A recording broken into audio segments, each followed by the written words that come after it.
My list is out of order. Thank you. The member for Fisher. Thank you, Madam Deputy Speaker. At the outset, I think that I'd like to say that this is an issue where fair minds will differ. This is an issue that reasonable people will have different views on.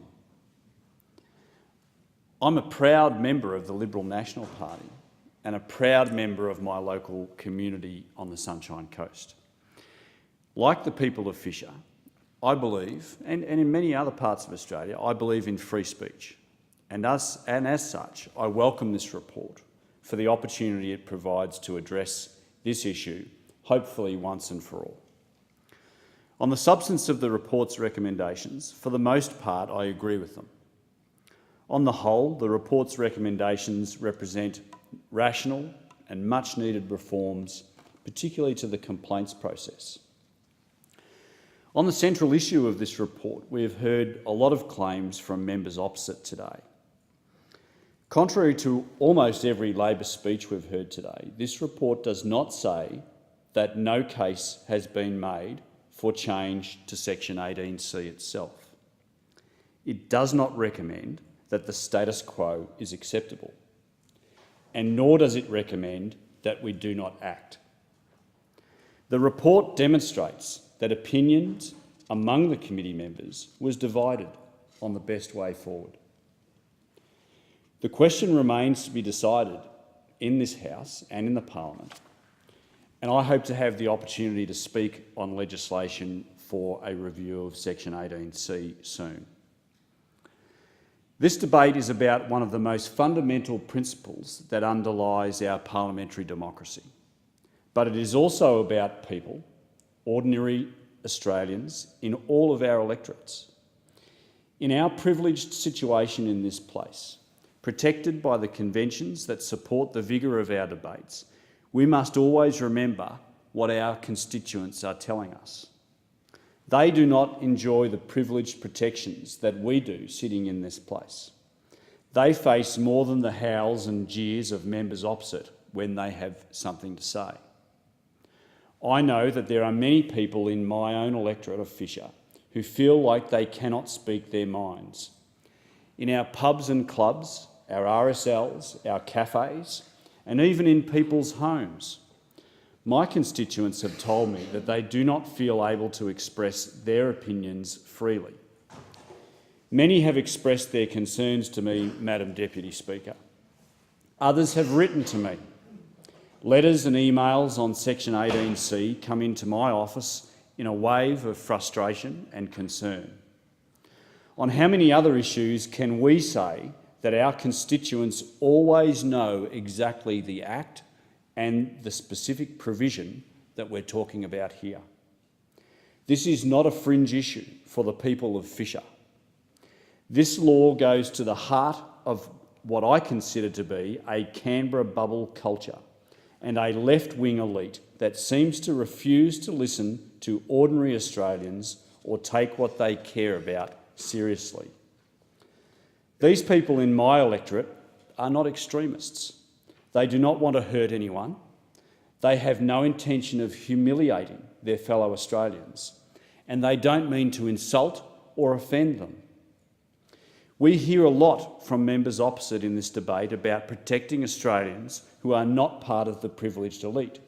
Well, the people who come to me to tell me that they feel oppressed by this law come from every background and every walk of life. Many of them are older Australians. Many live in regional areas, and many are doing it tough. This law does nothing to protect them. Around the country, and particularly in Queensland, we know that some of our people are feeling disenfranchised. Some of them are turning to so-called outside groups who seem to be able to say what they feel prevented from saying themselves. Madam Deputy Speaker, we are now reaping what we have sown in Australia, with the activist stance taken by some in the Human Rights Commission, by some members opposite, and by overzealous campaigners in recent years. We are facing a fracturing in our society that comes from the left-wing elite enforcement of an extremist ideology. That if you have a different view to me, I'm not reflecting that on you, Madam Deputy Speaker, but that if you have a different view to me, a view that does not accord with the Green Labor metropolitan so-called consensus, that you can expect to be howled down and condemned as a racist. You can expect to be the subject of ridicule, abuse, and even threats of violence. And this is not to mention the inordinate cost of mounting a legal defence. Section 18C of the Racial Discrimination Act, as it stands, has not caused this attitude. I accept that, but it enables it. For a great many Australians, it represents the legal force of a culture that is alien and hostile to their values. Australians expect, deserve, and demand the freedom to express their opinions, and people in my electorate believe that they cannot do so with this law in its current form. Their belief is entirely, in my view, understandable. The highest profile cases under Section 18C represent only the most visible part of a growing tide of complaints. A recent right to information request made by the Institute of Public Affairs in 2016 showed that over the previous 6 years, 832 separate complaints had been made under Section 18C. 440 had come in the previous financial year. It is a nonsense to suggest that there has been a dramatic explosion in the amount of criminal hate speech happening in Australia in those recent years. What has changed is the attitude of people who are making and assessing these complaints. This tide needs to be turned, Madam Deputy Speaker. This law needs to be changed. Personally, I would favour the repeal of Section 18C in its entirety. However, I understand and respect the fact that there is a diversity of views in our own community. I know that we need to strike a balance that appreciates the strength of feeling on both sides of this debate and upholds both the right of free speech and the necessity of protecting all Australians from genuine harm. In finding this compromise, we should return to the first principles of the law. In any free country, it must be clear and unambiguous. That is, we must know what is lawful and what is not. The liberties and livelihoods of our citizens cannot be at the mercy of subjective or debatable prohibitions. It cannot be the case that an individual's retrospective or personal feelings are the test by which a person is condemned.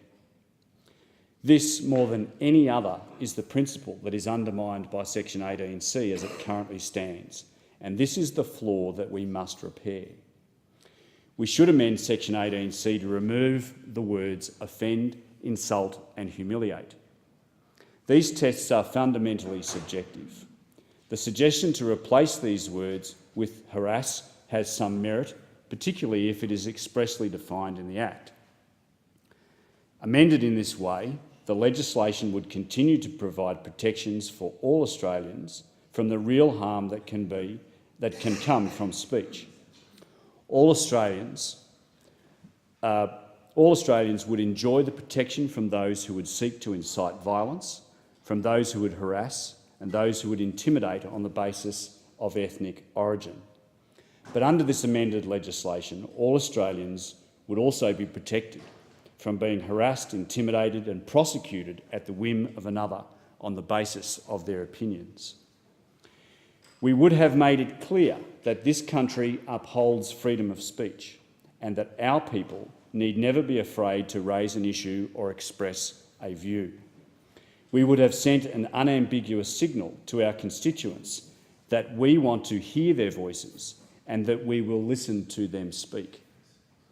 The American abolitionist and civil rights campaigner Frederick Douglass said in 1860 that to suppress free speech is a double wrong. It violates the rights of those who hear as well as the speaker. As Douglass knew, our political process can only succeed and deliver the best outcomes for all Australians of every race and ethnicity when we can express our views and contribute to the discussion.